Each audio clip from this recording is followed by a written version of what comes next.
and Jaleel McLaughlin, because I'm going to still go with Jaleel. Sure. I know you're down on him, but I'm still going with Jaleel. Well, I'm not down on him necessarily as much as I'm just not like super high on him. You're down on him then. That's fine. If it ain't high, it's down. That's fine. High or low. You could phrase it. You want to say I'm down on him? You could say that. You're down on him. I'm just not drawing from any substance why I would be high on him.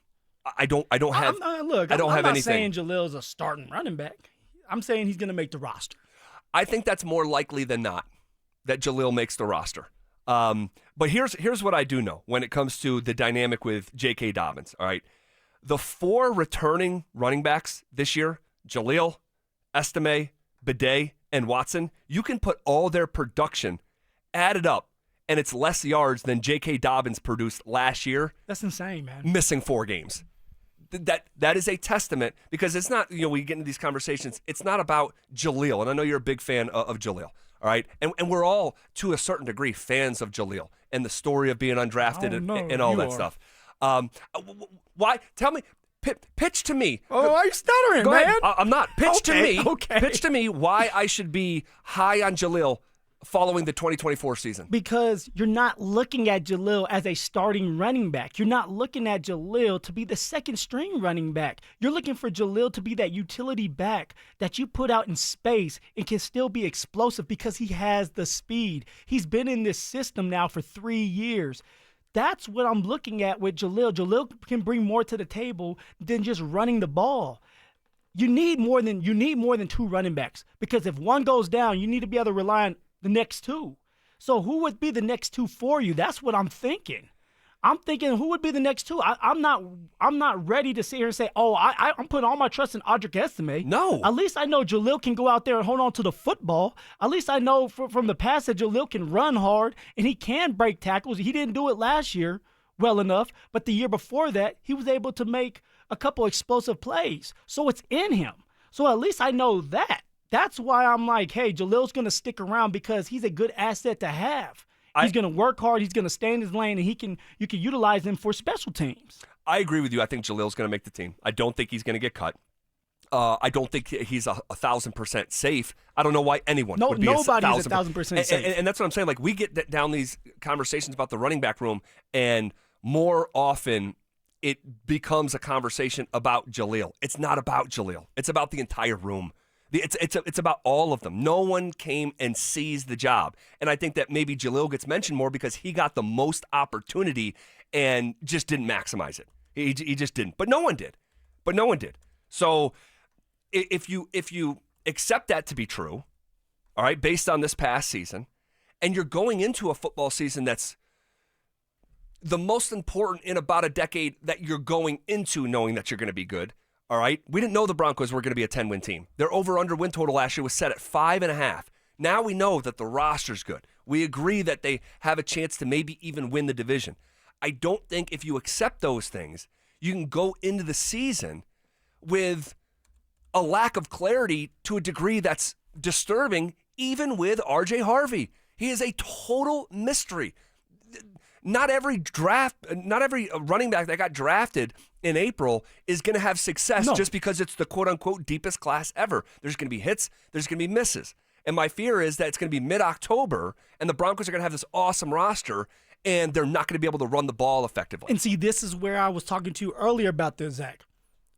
Sean is going to make sure that RJ Harvey does not fail.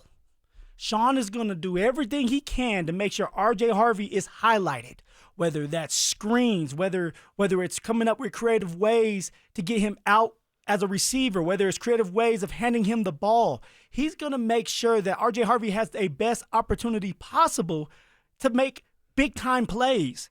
I've sat in these rooms where you're sitting there and you're looking at the board, you're looking at them describe what they're going to do for this running back. Let's go, for example, Indianapolis with Jonathan Taylor. They're going to make sure that they make creative plays to get him out in the open field, because they know once he gets out there and he breaks a tackle, which he will do, it might be for a 70, 60-yard run. So they're going to put all their time into being creative with that running back. That's going to be the exact same thing that Sean does for RJ Harvey. And I kept saying this about the quarterback position when Russell Wilson was there. Sean didn't like Russ. Sean wasn't going to put his time and effort into Russ because in his head, it was done. But when Bo got into the facility, Sean was a lot more creative. He was a lot more lenient towards certain things. I know he was a rookie, but also that's his guy, and he's going to mold him into what he wants. That's the exact same thing that Sean's going to do for RJ Harvey. He's going to mold RJ Harvey into a Darren Sproles or Alvin Kamara because that's his vision. And he's going to try his damnedest to make sure that vision comes true for Bo's sake and for the Denver Broncos. That's why I have confidence that even if they can't get J.K. Dobbins, that they can have a solid run game this year because Sean's going to put all his time and effort into the offensive line and the scheme. Well, I hope you're right. I'm thinking of like these running backs in the past that had, high draft status, like the Royce Freemans and the Devontae Bookers that they just didn't have it. Sometimes you just don't have it. And I think RJ Harvey has it. You think RJ Harvey has it. But I also was in love with Royce Freeman once upon a time. And so it's like, and Royce has done well for himself. Like he's still in the NFL. I'm not saying he's a bad player or anything like that at all. We'll see. And what you're describing with the, Bo is Sean's guy. It's almost like, and this is a very imperfect analogy, so please forgive me in advance, but it's almost like Bo is his biological father. Yes. And not that a stepdad oftentimes can't act exactly like a biological father. But I think that more oftentimes than not, you might just extend yourself like to the nth degree, like with a guy like Bo, where just Sean simply wasn't going to do that with Russell Wilson. And maybe that will manifest itself with RJ Harvey. Maybe it will. And who knows? Maybe J.K. Dobbins this week signs with the Denver Broncos. Maybe he just needed time to think about it. Maybe he needed time to say, okay, is this what I'm truly worth, or can I get more out there? Because it has to do with money. Yes, this totally. Oh yeah. And for a team, they're going to lowball you and see what they can get away with. And if they truly need you, they'll come back around and say, hey, we're willing to pay you a little bit more than we did at the beginning. Will you sign with us? Which may be the case here in a little while if Sean doesn't like what he sees from this group of running backs. Curveball here. Curveball. Gosh, should save this for tomorrow. Jim Ross, the name Jim Ross, he's a wrestling announcer, okay? But behind the scenes, he ran Vince McMahon and WWE's payroll and talent pool. He recruit The Rock. Everyone knows The Rock. Yeah. Once upon a time, no one knew The Rock. He was Rocky Maivia. He was the son of an old wrestler. So this man recruited people like The Rock. Yes, he recruited The Rock. All right, and so he signs these guys. He's the head of talent relations. What was his title? And he would often say, through the years, he'd say, when you don't get something resolved with a talent, okay, it comes down typically 99% out of 100 comes down to two things: cash or creative. Cash or creative. And in that line of work, it's like, what's your creative? Is like, what's your character going to be? Well, how do they see your role? What's the vision? What's the vision exactly? And with Dobbins, I'm here shaking my head saying it's definitely money. It's definitely money. That's the cash part. But what if he didn't like the creative? He didn't like the vision that Sean was pitching him? Because RJ Harvey is the favorite toy or tool in the toolbox right now. And it's like maybe they pitched Dobbins the vision, and Dobbins is like, wait a second, hold up, let me get this right. I just finished runner-up for Comeback Player of the Year. I ran for more yards than Estime, Jaleel, Badie, and Watson combined.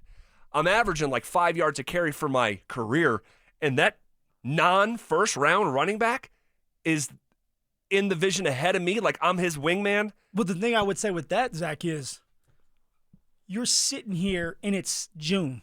You're not on a team yet.